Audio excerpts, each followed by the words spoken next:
பச்சை மலைகளால் சூழப்பட்ட ஒரு அமைதியான கிராமத்தில் ஜாக் என்ற பையனும் அவனது தாயும் வாழ்ந்து வந்தனர். அவர்கள் மிகவும் ஏழ்மையாக இருந்தனர். ஒரு நாள் அவர்களிடம் மிச்சம் இருந்தது அவர்களது பழைய மாடு ஜெசி மட்டுமே. பணத்திற்காக அதை விற்க ஜாக் சந்தைக்கு அனுப்பப்பட்டான். வழியில் ஜாக் ஒரு விசித்திரமான வயதான மனிதரை சந்தித்தான். அவர் மாட்டுக்கு பதிலாக சில மினுமினுக்கும் பீன்ஸ்களை கொடுத்தார். இவை மாயத்திற்குரியவை என்று அவர் ரகசியமாக சொன்னார். ஜாக்குக்கு ஆர்வமும் நம்பிக்கையும் ஏற்பட்டு அந்த பரிமாற்றத்தை செய்துவிட்டு வீட்டிற்கு ஓடினான். இந்த கதையை கேட்ட அவனது தாய்க்கு கோபம் வந்துவிட்டது. நம்ம மாட்டை இந்த பீன்ஸ்களுக்கு விற்றுவிட்டாயா என்று அழுது கொண்டே அந்த பீன்ஸ்களை வீட்டு வெளியில் எறிந்து விட்டாள். அந்த இரவு அவர்கள் பட்டினி கிடந்து தூங்கினர். அடுத்த நாள் காலை ஒரு அதிசயம் நடந்திருந்தது. எரியப்பட்ட பீன்ஸ்கள் விழுந்த இடத்தில் ஒரு மாபெரும் பீன் ஸ்டாக் முளைத்து மேகங்களுக்கு மேலே வளர்ந்திருந்தது. ஜாக் ஆச்சரியத்துடன் அதன் மீது ஏறினான். மேகங்களுக்கு மேலே ஒரு புதிய உலகம் இருந்தது. பசுமையானது, பிரகாசமானது, அமைதியானது. தூரத்தில் ஜாக் எப்போதும் பார்த்திராத ஒரு பெரிய கோட்டை நின்றது. எச்சரிக்கையாக நடந்து அவன் அதை நெருங்கினான். ஒரு கனிவுள்ள பெண் ராட்சசி கதவை திறந்தாள். அவள் ஜாக்கை எச்சரித்தாள். அவளது கணவன் ஒரு பயங்கரமான ராட்சசன், ஜாக்கை போன்ற சிறுவர்களை சாப்பிட்டு விடுவான் என்று. ஆனால் ஜாக்கை கண்டு அவளுக்கு கருணை உண்டாகி அவனை அலமாரியில் ஒளித்தாள்.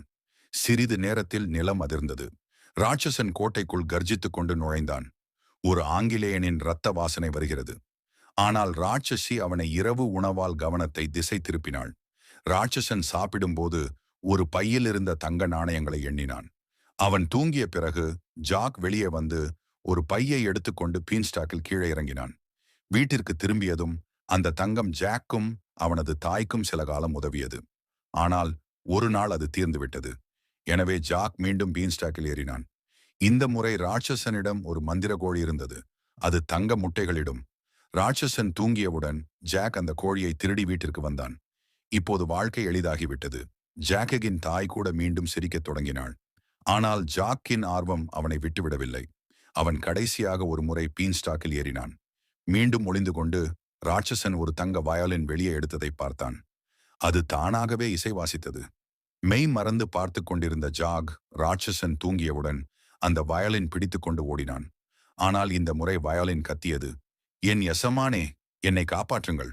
ராட்சசன் கர்ஜித்துக் கொண்டு எழுந்து ஜாக்கை பின்தொடர்ந்தான். ஜாக் பீன்ஸ்டாக்கில் கீழே ஓடி வந்தான். ராட்சசன் அவன் பின்னால் வந்து கொண்டிருந்தான். கீழே தரையை தொட்டவுடன் ஜாக் ஒரு கோடரியை எடுத்து பீன்ஸ்டாக்கை வெட்டினான். பெருமுழக்கத்துடன் ராட்சசன் கீழே விழுந்தான். அவனை மீண்டும் யாரும் பார்க்கவில்லை.